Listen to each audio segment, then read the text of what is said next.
By the late 18th and early 19th centuries, China's long period of relative isolation collided with the forces of global capitalism and European expansion. Maritime powers from Britain, France, and other nations arrived along China's coast, bringing trade, diplomacy, and the ambitions of empires that had embraced industrial and naval modernization. These encounters exposed the Qing dynasty's rigid policies and highlighted the growing technological and economic gap between China and the West. A major source of tension was the trade imbalance. Europe demanded tea, silk, and porcelain, but China had little need for European goods, creating a deficit that Europeans attempted to offset through the sale of silver and, eventually, opium. The influx of foreign merchants, combined with Qing attempts to control trade through monopolies and strict port regulations, created friction that would escalate into open conflict. Coastal cities, especially Canton, became points of contact, tension, and confrontation, exposing the empire to influence, coercion, and exploitation by foreign powers. This period marks the first time in centuries that external forces could directly challenge Chinese sovereignty on a large scale. For the Qing court, the clash of worlds revealed the limitations of an empire built on centuries of internal stability, Confucian orthodoxy, and controlled trade. The arrival of industrialized European states forced China into a global system on unequal terms, laying the groundwork for military defeats, territorial concessions, and deep social disruption. The encounter between Qing China and Western powers illustrates the profound consequences of isolation meeting globalization. A civilization that had endured millennia now confronted the reality that economic integration, naval power, and industrial innovation could no longer be ignored. Rising foreign influence along the coasts was a harbinger of the crises to come: Opium Wars, rebellions, and the ultimate collapse of dynastic authority, marking the beginning of the end for Imperial China.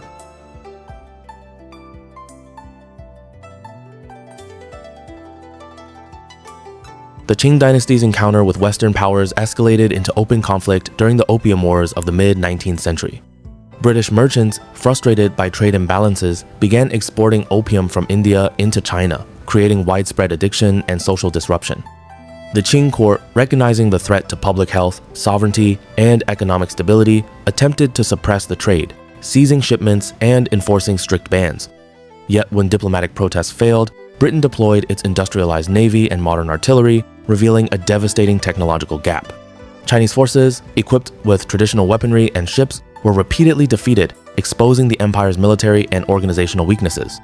These defeats shattered the aura of imperial authority, demonstrating that centuries of centralized power could not withstand industrialized foreign armies. The resulting unequal treaties forced China to open dozens of treaty ports, cede territory such as Hong Kong, and grant extraterritorial rights to foreign citizens. The empire's sovereignty was compromised as Western powers dictated trade, tariffs, and diplomacy. Cities along the coast became footholds for European influence, while internal administration struggled to enforce laws against foreign encroachment. The Opium Wars marked a profound turning point. They signaled the end of China's traditional autonomy in global affairs and the beginning of a century defined by foreign domination, internal rebellion, and the erosion of imperial authority. The dynasty that had ruled for centuries now faced a new reality, one in which external powers could dictate terms, disrupt society, and weaken governance. In the wake of these conflicts, China's internal stability eroded further. Social unrest, corruption, and rebellion multiplied as the people witnessed both the power of Western imperialism and the inability of the Qing court to protect them. The Opium Wars were not merely military defeats, they were a symbolic rupture, shattering the confidence of an empire and ushering in the twilight of dynastic rule.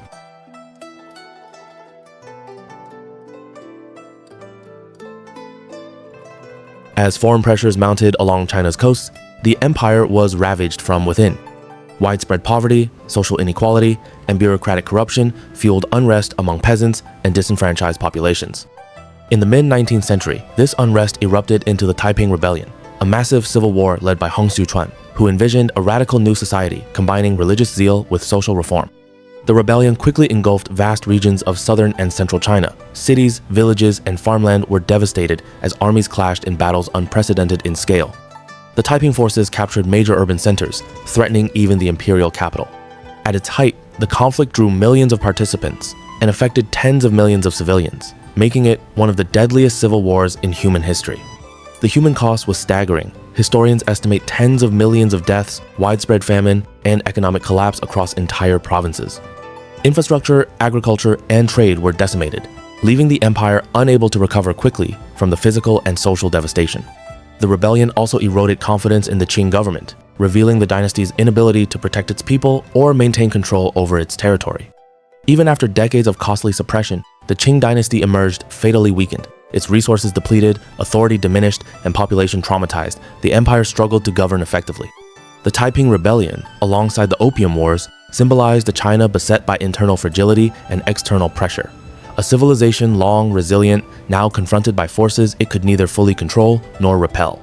This catastrophe foreshadowed the end of the imperial system.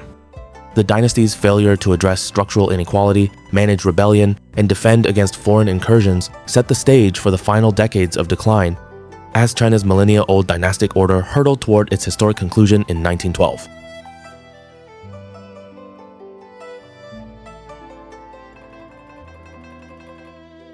In the aftermath of military defeats and internal upheaval, Qing China faced a desperate need to modernize.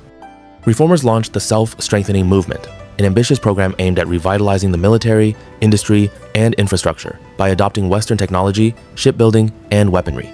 Factories, arsenals, and naval yards were constructed in an effort to transform the empire into a more resilient and competitive power. Yet these reforms encountered formidable resistance from conservative factions within the court. Many officials feared that modernization threatened traditional Confucian order and Chinese cultural identity. Efforts to adopt Western techniques and organizational methods were often delayed, diluted, or undermined by bureaucratic inertia, leaving the reforms incomplete and inconsistently applied across the empire. Even where progress occurred, Qing China could not match the industrial, technological, and military power of European states. Western armies had advanced artillery, steam-powered ships, and modern logistics, while Chinese modernization remained piecemeal and fragmented. Attempts to reform education, governance, and industry could not overcome the combined weight of foreign pressure, internal corruption, and social unrest. The period highlights a critical tension. A civilization with centuries of administrative experience and cultural achievement struggled to adapt to a rapidly industrializing world. Reformers recognized the need for change, yet entrenched interests, fear of disruption, and the pace of Western technological advancement ensured that these efforts would fall short. By the early 20th century, China faced a stark reality. Internal decay and foreign domination were accelerating, and the traditional imperial system appeared increasingly incapable of protecting the nation or ensuring its sovereignty. These failed reforms foreshadowed the collapse of dynastic rule, as centuries of imperial governance gave way to the pressures of modernity, revolution, and global forces beyond the control of even the most powerful emperors.